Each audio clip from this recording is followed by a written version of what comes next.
Hello everyone and welcome to my channel. Today's video is going to be about how much money did it take for me to become a private pilot, how many hours did it take, and kind of what are the major hitters when it comes to the time that it takes to get this done. And a bonus, I'm also going to leave the CSV file or the Excel sheet that I used to track my expenses so that you can use the same sheet to either calculate, project, or track your PPL expenses as well. These videos do take some time and effort to put them together, so I will really appreciate if you can just leave a like on the video. That's all I ask for. And if you don't want to miss out on any future PPL and flight sim related content from my channel, you can most definitely subscribe. Thanks a lot. Let's move on to the topic of this video. Here's my Excel sheet that I have used to track all my costs during the private pilot license journey. The initial few row items are all fixed cost. That is why you will not see any hours populated on that. So let's review those fixed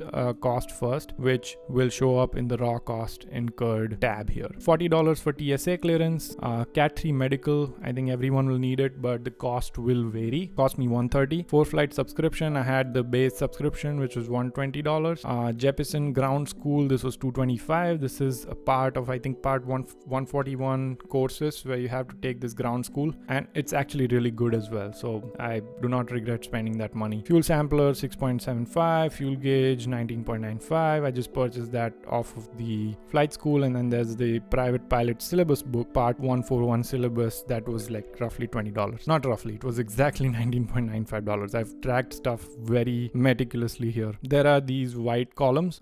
These white columns are what you will have to fill in. So for example, I have filled in all my flight hours and flight lessons, stage checks, stuff like that here. How many hours did I fly? How many hours did I fly with instructor? How many hours did the instructor spend on the ground briefing me about the flight and also just revising stuff for my written exam? Then there's the aircraft rental per hour cost, which was $165 for me for a Cessna 172, and there was a fuel surcharge of whatever $8 per hour. This was because the fuel cost had kind of gone up during when I was doing my PPL. And then the instructor flying per hour cost was $65 and instructor ground per hour cost was $50. This will again be different for you guys. You can always change these values. Now coming to what really will hit your time that it takes to finish your private pilot license. It took me roughly like 47 flight lessons. I could say 50 maybe, including the stage 1 and stage 2 checks. This total time will significantly vary. If it takes you more time than this, it doesn't make you any worse. It's just that everyone's background and the speed at which they catch up on things, the amount of time that they have to put into this hobby. There's just so many variables that govern how much time it takes to finish your PPL.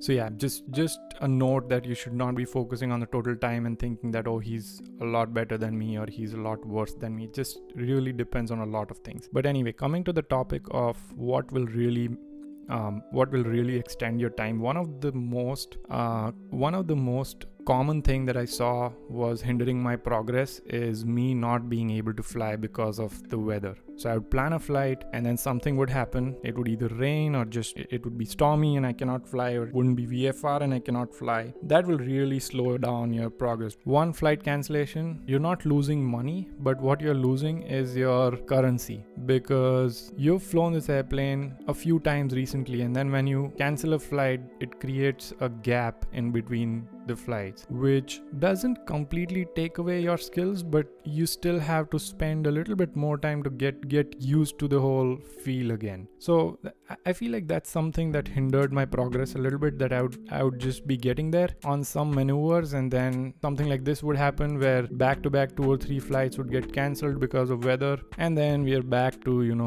maybe 50% of what I was on that specific maneuver. That's one thing. Second thing is, if your instructor changes in between, that's going to be a huge hit. So remember, if you're flying with someone, just stick to one instructor and make sure that he's not finishing his 1500 hours before you get done with your PPL, because if he finishes his 1500 hours, which most instructors are waiting to finish their 1500 so that they can move on to a job, if the instructor changes for you in between, it'll be really hard to build a rapport with the new instructor. You don't even know who your new instructor will be and what his methods of teaching would be. Trust me, every instructor has a little bit different way of teaching things, even at the same flight school. So that's something I would really be careful about when you pick your instructor initially. Just get to know him, sit with him, try to get his background. And then the third thing is just, being very aware of which maneuvers you are failing on. So let's say you are not doing well on steep turns. Try to have very focused lessons on only that maneuver.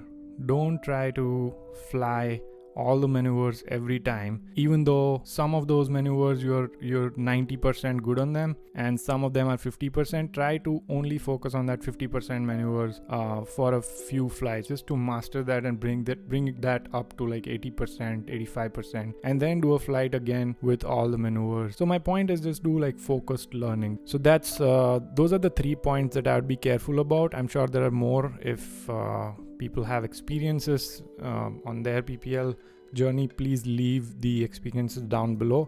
Really like talking about these things in the comment section, and I almost respond to every comment. Okay, so coming to the cumulative total hours and cost, which is what is the most important thing here. So I ended up spending $16,951.80 and it took me like 58.7 hours to finish my private pilot license.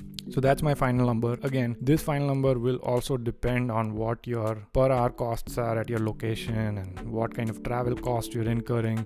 I also have travel cost calculated here. This travel cost is basically whatever cost it takes me to go from my home or my office to the airport. Also, I will leave a link to this sheet so that you can calculate these numbers according to your per hour costs and instructor costs for yourself and project out what kind of total cost you're looking at in case you finish your PPL in, let's say, like 50 hours, 60 hours, 70, 100, doesn't matter, right? And hopefully this gives you some insight into the PPL journey. Obviously, I'll make more videos about this, more detailed videos about every phase, every maneuver. So be on the lookout for that. And of course, if real pilots have anything to add, make sure you leave a comment down below and let's learn something from each other. I will see you guys on the next one.